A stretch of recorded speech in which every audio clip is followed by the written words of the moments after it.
샘터 가족 여러분 안녕하십니까. 샘터지기 김덕규 목사입니다.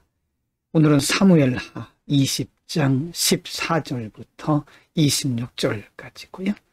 압살롬의 반란과 그리고 압살롬의 죽음 이후에 다윗이 다시 왕궁으로 환궁한 이후에 나라가 어느 정도 안정되어 가고 있을 때 비그리 아들 세바라고 하는 사람이 다시 난을 일으켜서 나라를 혼란케 한 과정에 일어났던 일을 기록을 하고 있습니다. 20장 14절부터 17절입니다. 14절 세바가 이스라엘 모든 지파 가운데 두루 다녀서 아벨과 벤마아가와 벨이 모은 땅에 이르니 그 무리도 다 모여 그를 따르더라. 15절 이에 그들이 벤마아가 아벨로 가서 세바를 세우고 그 성읍을 향한 지역 언덕 위에 토성을 쌓고 요압과 함께 한 모든 백성이 성벽을 쳐서 헐고자 하더니 16절 그 성읍에서 지혜로운 여인 한 사람이 외쳐 이르되 들을지어다 들을지어다 청하건대 너희는 요압에게 이르기를 이리로 가까이 오라 내가 내게 말하려 하노라 한다 하라. 17절입니다. 요압이 그 여인에게 가까이 가니 여인이 이르되 당신이 요압이니까 하니 대답하되 그러하다 하니라. 여인이 그에게 이르되 여종의 말을 들으소서 하니 대답하되 내가 들으리라 하니라. 압살롬의 죽음 이후에 나라가 어느 정도 안정되어 갈 때에 비그리 아들 세바가 다시 난을 일으켜서 나라를 혼란케 하는 장면인데요. 그때 한 여인이 요압에게 말하는 장면이죠.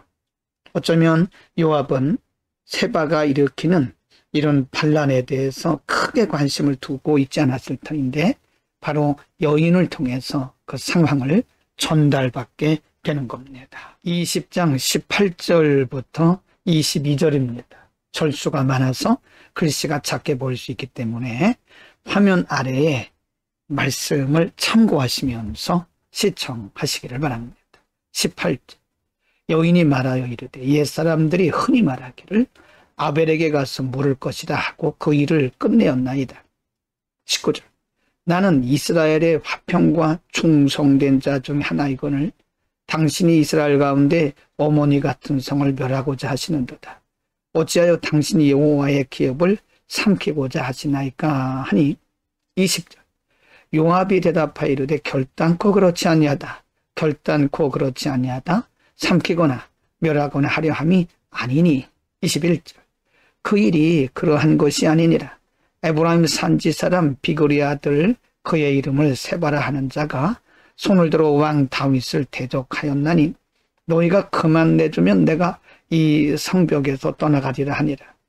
여인이 요압에게 이르되 그의 머리를 성벽에서 당신에게 내어 던지리다 하고 22절 이에 여인이 그의 지혜를 가지고 모든 백성에게 나아가매 그들이 비그리 아들 세바의 머리를 베어 요압에게 던진지라. 이에 요압이 나팔을 불매 무리가 흩어져 성읍에서 물러나 각기 장막으로 들어가고 요압은 예루살렘으로 돌아와 왕에게 나아가니라. 이렇게 해서 여인의 지혜를 통해서 비그리 아들 세바는 죽음을 당하고 그의 난은 진정이 되게 된 겁니다. 20장 23절부터 26절입니다. 23절 요압은 이스라엘 온 군대의 지휘관이 되고 여호야다의 아들 분하야는 그렛 사람과 블렛 사람의 지휘관이 되고 24절 아도람은 감역관이 되고 아힐롯의 아들 여호사밧은 사관이 되고 25절 스와는 서기관이 되고 사독과 아비아달은 제사장이 되고 26절 야일 사람이라는 다윗의 대신이 되니라. 이렇게 해서 세바의 반란이 마무리가 되고 이 부분에서는 특별히 다윗 왕을 돕기 위해서 하나님께서 붙이신 여러 사람들의 이름이 언급이 되고 있습니다. 하나님의 계획은 결코 실패하거나 망하지가 않습니다. 오늘 본문에서는 압살롬의 죽음 이후에 다윗 왕이 다시 왕궁으로 환궁을 하고 나라가 안정되어 갈 때쯤 해서 비그리의 아들 세바라는 사람의 난으로 인해서 일시적으로 나라가 혼란스럽긴 했지만 결국 세바도 죽임을 당하고 안정을 되찾는 모습을 상고를 했습니다. 뿐만 아니라 마지막 부분에서는 다윗 주변에 하나님께서 붙이셨던 여러 인물들, 지도자들에 대해서 상고를 했습니다. 압살롬도 스스로 왕이 되려 했고 물론 왕노릇 했지만 죽임을 당했죠. 세바도 스스로 권력을 장악하려는 시도를 했지만 결국 그도 죽임을 당하고 불행하게 그의 인생을 마감했죠. 하나님의 역사는 반드시 이루어집니다.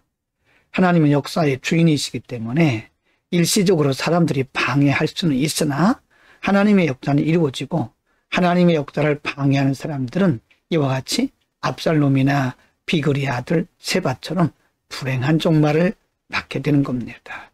오늘도 우리는 역사의 주인이신 하나님 바라보면서 역사에 순응하면서 하나님의 뜻을 따르는 우리 모두가 되기를 바랍니다. 하나님의 역사를 대적하면 불행한 인생이 되죠. 기도하겠습니다. 거룩하신 아버지, 압살롬에 이어서 난을 일으켰던 세바와 그의 비참한 종말에 대해서 상고했습니다.